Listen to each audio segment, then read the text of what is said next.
হিন্দু পিতা দৃষ্টিহীন পিতামাতাৰ আচলৰ ধন কচোন বাচা শুনো তোৰ মুখেৰে কিমান দূৰ পালোহি আমি পিতা বাচা আমি এতিয়া অযোধ্যাৰ দক্ষিণ প্ৰান্তৰ সীমামূৰীয়া অৰণ্যৰ মাজত আই তই আমাৰ জীৱনৰ একমাত্ৰ সম্বল মাতৃ হৈ নেদেখিলো নিজ পুত্ৰৰ মুখ কেনি গলি বাচা আহচোন কাষ চাপিয়া স্পৰ্শ কৰি তোৰ সুকোমল দেহা আনন্দ লগুৱেই দুখুনি মাতৃয়ে বাচা মোৰ শুন তই আৰু আমাৰ বাবে কিমান কষ্ট কৰিবি বাচা কিমান কষ্ট কৰিবি সঁচা কথা বাচা পিতা আমি অপৰাধী আজি তোৰ ওচৰত আমি তোৰ গলগ্ৰ হৈ কিমান যে শাস্তি দিছো বাচা নহয় পিতা বাচা নহয় আই বাচা তোমালোকে তেনেকৈ নকবা মোক পিতৃ মাতৃ চৰণ সেৱা কৰাই জানো পুত্ৰৰ একমাত্ৰ কৰ্তব্য নহয় আপোনালোকৰ সেৱা কৰাই যে মোৰ বাবে কিমান আনন্দৰ কথা আপোনালোকক বুজাও কেনেকৈ বাচা আই সেৱা কৰাৰো এটা বয়স আছে সেই কোমল বয়সতে তই যে তই যে কিমান কষ্ট কৰিছ সেয়া আমি কেনেকৈ সহ্য কৰোঁ বাছা কেনেকৈ সহ্য কৰোঁ মইনো কি কষ্ট কৰিলো আই বাছা যি পিতাৰ বাবে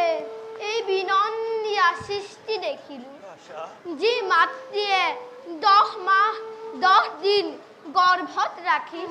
বক্ষ ৰমিতেৰে মোক ডাঙৰ কৰিলে তাৰ প্ৰতিদান জানো কোনো পুত্ৰই জীৱনত খুজিব পাৰিব নোৱাৰে কেতিয়াও নোৱাৰে তই বৰ ডাঙৰ ডাঙৰ কথা ক'বলৈ শিকিলিও বাছা পিতা এৰা জীৱনেই শিকাইছে তোক যি সময়ত তোৰ সমনীয়াই হাঁহি ধেমালি ৰং ৰহস্যৰে জীৱন উপভোগ কৰিছে সেই সময়ত তই আমাক জীয়াই ৰাখিবলৈ জীৱন সংগ্ৰাম কৰিছ হাবিয়ে বননিয়ে ফল মূল বিচাৰিছ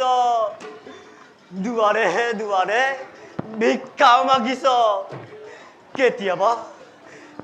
ভোকত কেতিয়াবা অনিদ্ৰাত তোৰ দিন পাৰ হৈছে বাছা পিতা বাছা অন্ধ হলেও আপোনালোকৰ পশ্চায়ত থাকি সাহস পাওঁ পিতা আপোনালোকৰ অবিহনে তিনেই নুথৰুৱা হৈ পৰো পিতা বাছা বোলো শুনো যেতিয়া এখাৰি মাত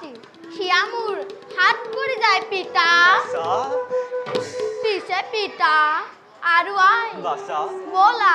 বলা যাবে নিজ লক্ষ্য স্থানে ৰচোন বাছা পিতা তইতো কৈছিলি আমি এতিয়া অযোধ্যাৰ দক্ষিণ প্ৰান্তৰ সীমামূৰীয়া অৰণ্যৰ মাজত কিন্তু কওঁতা শুনা নাই যে কোনো পশু পক্ষীৰ মাত সন্ধিয়া নামি আহিল নেকি বাছা ধৰাৰ বুকুলৈ নহয় পিতা বাছা নুহেইতো সন্ধ্যাৰ সময় পঞ্চবৰ্ষে